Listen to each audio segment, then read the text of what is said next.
last night at PBB Community Season 10.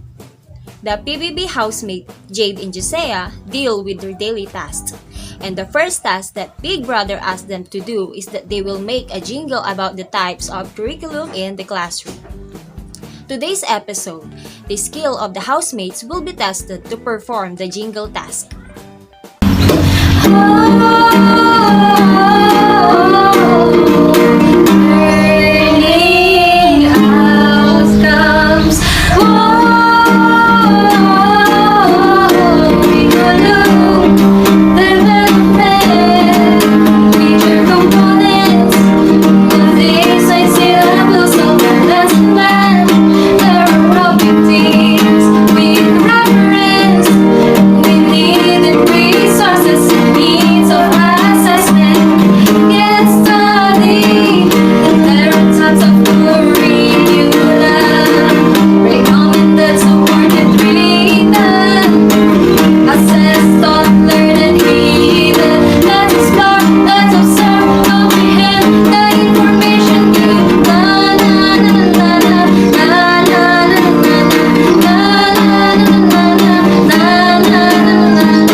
After the curriculum jingle performance of the housemates, Big Brother called Mara, Jade, and Josiah to the confession room.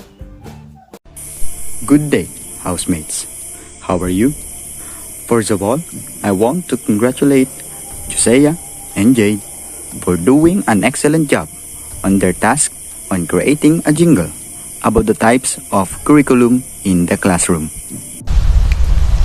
Now, Mara, Jade, and Josiah, you are all here in the confession room because I have some questions for each of you. Mara, what are the elements or components of a curriculum?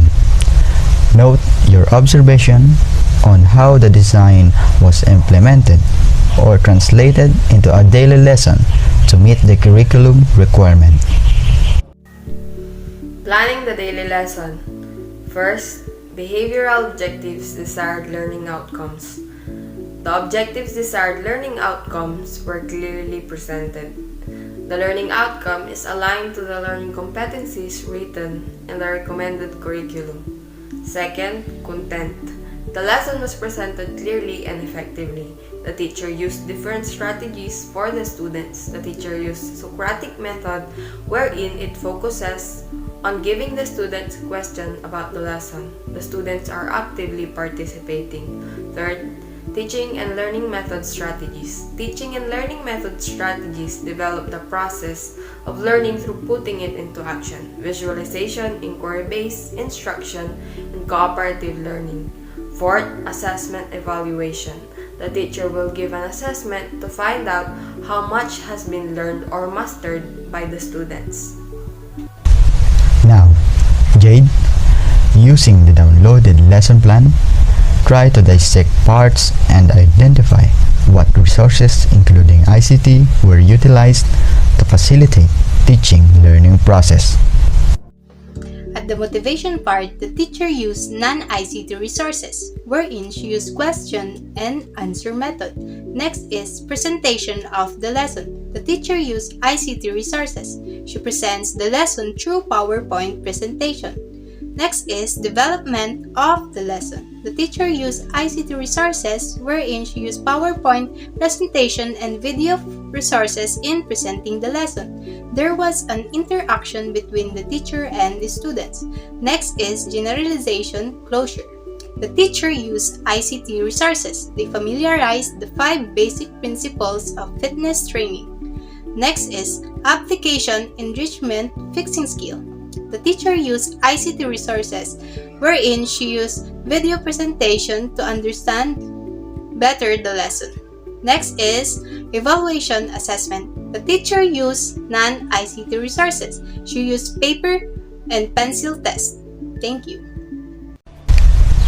And lastly, Josiah, after you observe or view a recorded online class, what did you notice about the flow of activities and the congruence of each activity to the objective or intended learning outcome? Elucidate your answer. So, for me, the flow of activities are intended in the learning outcomes. The congruence of the discussion is establish a foundation to support student participation, and to achieve the learning outcome, the teacher explained to the students that taking notes and studying course materials is the best approach to succeed academically. According to School 1986, like what the teacher did, his responsibility is to get his student engaged in learning activities that are likely engaged in achieving the ILO, or the intended learning outcome. It is helpful to remember that what the student does is actually more important than what the teacher does. Let's have an update through Kumu app with Mariel, Grace, and Joseph to share their thoughts asked by Big Brother. The curriculum exists by the process involves in helping the learners to acquire knowledge or experience. The curriculum takes place as the learners acquire the intended experiences, knowledge, or skills.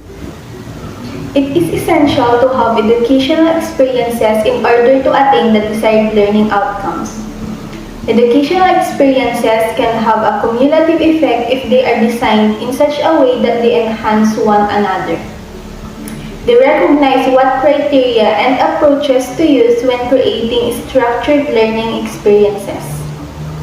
To establish a consistent framework, the objectives, materials, methods, strategies, and assessment should all be aligned. Otherwise, a student may receive a high grades but again did not fully grasp the desired learning outcome. The materials are almost the same in both physical and online classroom environment. It included both ICT and non-ICT materials, but distance learning prevents students from participating in teaching and learning. In a virtual setting, online students are unable to see lecturers and communicate with their classmates. Furthermore, there is no guarantee that learners are learning in the virtual world because, in addition to many other factors such as setting, internet connectivity, physiological, emotional, and mental health, there are countless online disturbances. An hour later, after performing the curriculum jingle, Erlinda, Edward, Richard, and Jeric called by Big Brother to the confession room to ask for the reflection on the given activity. Edward, Maria Erlinda, Richard, and Jeric. A pleasant day, housemates. I have called you for a reason that Mara, Jade, and Josiah answered all my questions very well. Now, it is your turn to answer my questions. Edward, as a pre-service teacher, how do you plan, manage, and implement developmentally sequenced teaching and learning process to meet curriculum requirement in varied teaching contexts? As a pre-teacher, I just want my students to learn. And for that to happen, you must be responsible for your teaching. Everything will be done to achieve the learning outcomes that are supposed to be for the students. I will use all teaching strategies so that students fully understand their lesson or topic, interact well, and understand the situation of students. I want to be effective in teaching to get or reach the learning outcomes. Maria Erlinda, how do you set achievable and appropriate learning outcomes which are aligned with learning competencies? As a pre-service teacher, we must provide a plan to set goals and must be able to provide a clear directions and developing potential to attract students in order completely to support teaching and learning. Richard, your question is the same as Edward. How do you plan, manage, and implement developmentally sequenced teaching and learning process to meet curriculum requirements and varied teaching contexts? As a future teacher, checking the course program or the curriculum and its learning outcomes is important for me to become organized in planning and managing the teaching learning process. It is also important to align this curriculum based on what are the students' needs and utilizing different teaching strategies to reach the expected learning outcome and help students in their learning development. Derek, your question is also the same as Maria Erlinda. How do you set achievable and appropriate learning outcomes which are aligned with the learning competencies? For me, I think I will set a developing learning outcomes that is good design with good understanding, and also set a learning outcomes which I can focus on the student's knowledge, skills, and attitude. Very well said, housemates. You may now leave the confession room. And that's our episode for today in PBB Community Season 10, the Teaching Learning Resources, ICT, and the Curriculum. I am Jackie Lunabata, and see you for the next episode.